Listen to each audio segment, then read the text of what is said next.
การวนลูปหน้านี้กล่าวถึงแนวคิดพื้นฐานของการทำกระบวนการซ้ำในโปรแกรมคอมพิวเตอร์คุณสมบัติเด่นของโปรแกรมหนึ่งในคุณลักษณะเด่นของโปรแกรมคอมพิวเตอร์คือสามารถทำกระบวนการซ้ำได้ดีและมีเสถียรภาพกระบวนการทำซ้ำนี้จะเรียกว่าลูปหรือการวนลูปคำสั่งการวนลูปหลัก3คำสั่ง for while do while วัตถุประสงค์คำสั่งการวนลูปถูกสร้างขึ้นเพื่อแก้ไขปัญหากระบวนการที่ต้องเกิดขึ้นซ้ำๆเพื่อลดขั้นตอนหรือลดรูปของโค้ดโปรแกรมให้มีการทำงานที่เรียบง่ายในการวนรอบจะต้องมีการกำหนดเงื่อนไขในการสิ้นสุดการวนรอบด้วยเพื่อป้องกันไม่ให้เกิดเหตุการณ์วนลูปที่ไม่มีสิ้นสุดโครงสร้างของการวนลูป for หน้านี้เน้นที่คำสั่ง for ซึ่งเป็นที่นิยมเนื่องจากมีโครงสร้างที่ชัดเจนคำสั่งวนรอบ for โครงสร้างพื้นฐานคำสั่ง for มีองค์ประกอบ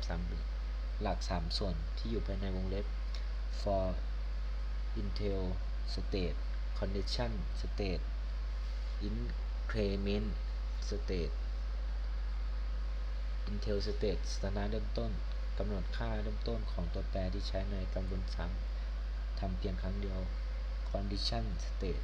สถานะเงื่อนไขที่ใช้ในการตรวจสอบว่าควรวนซ้ำต่อไปหรือไม่ increment state สถานะการเปลี่ยนแปลง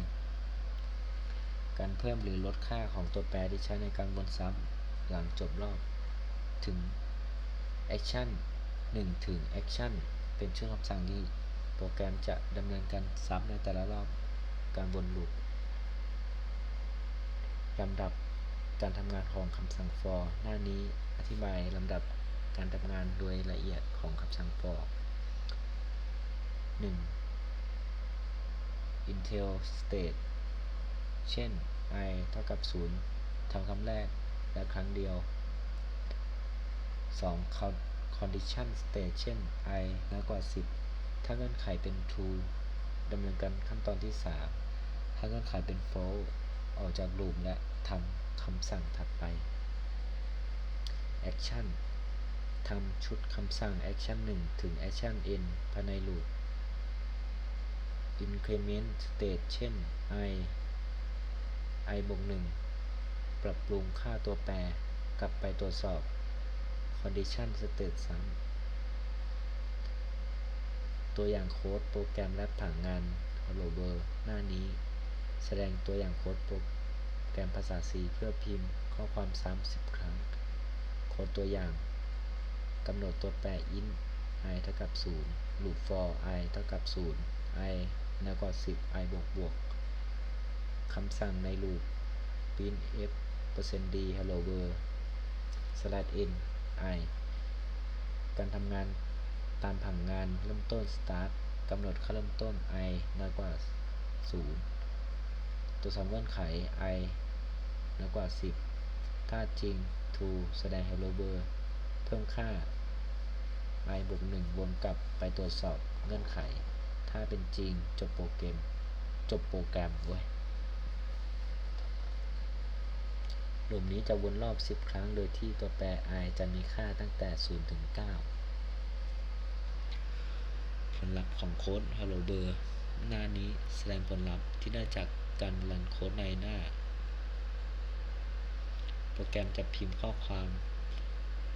Hello World จำนวน10 บรรทัดโดยตัวเลขในวงเล็บค่า i จะไล่จาก0 ถึง 9ซึ่งเป็นการยืนยันว่าลูปทำงานถูกต้องตามที่กำหนดเงื่อนไขตัวอย่างโค้ดโปรแกรมการหาผลรวมอนุกรมหน้านี้แสดงตัวอย่างการใช้ลูป for เพื่อคำนวณผลรวมของอนุกรม1 บวก 2 2 บวก 3 3 บวก 4 บวก 5 ถึง 10เขาต้องกำหนดตัวแปรสำหรับเก็บผลลัพธ์และกำหนดจุดเริ่มต้นจุดสิ้นสุดโค้ดตัวอย่าง i เท่ากับ int i เท่ากับ0ตัวแปรสำหรับวนลูป int sum เท่ากับ0ตัวแปรสำหรับเก็บผลรวมเริ่มต้นที่0 loop for i เท่ากับ1 i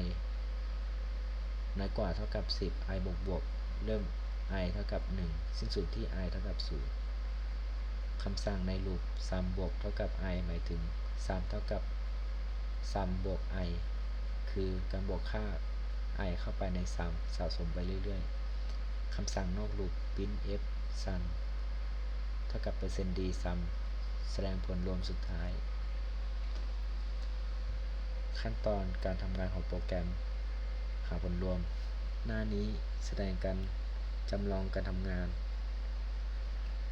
ของตัวแปร i และ sum ในแต่ละรอบ เริ่มต้น sum เท่ากับ 0 i เท่ากับ 1 sum เท่ากับ 0 บวก 1 เท่ากับ 1 i เท่ากับ 2 sum เท่ากับ 1 บวก 2 เท่ากับ 3 i เท่ากับ 3 sum เท่ากับ 3 บวก 3 เท่ากับ 6 i เท่ากับ 4 sum เท่ากับ 6 บวก 4 เท่ากับ 10 ไปเรื่อยๆ ผลสรุปสุดท้ายของอนุกรมนี่คือ 55 ตัวอย่างโค้ดลูปแบบลดค่า หน้านี้แสดงตัวอย่างการวนลูปแบบนับถอยหลังร่วมกับคำสั่ง if โครงสร้างลูป for int i เท่ากับ 10 i มากกว่าเท่ากับ 0 i ลบ until state i เท่ากับ 10 condition state i มากกว่าเท่ากับ 10 วนซ้ำจนกว่า i จะน้อยกว่า 0 increment state ลดค่า i ลงทีละ 1 เงื่อนไขภายในลูป int ลูป for ลูป if i %2 เท่ากับ 0 คือการตรวจสอบว่า i เป็นเลขคู่หรือไม่หารด้วย 2 หรือเศษ 0 คำสั่งที่ทำ printf %d i คำสั่งนี้อยู่ในลูป for แต่อยู่นอกบล็อกของ if ดังนั้นลูป for จะทำงาน 11 รอบจาก 10 ถึง 0 คำสั่ง printf จะถูกทำซ้ำ 11 ครั้งในทุกรอบกระบวนซ้ำของ for พิมพ์ค่า 198 ถึง 0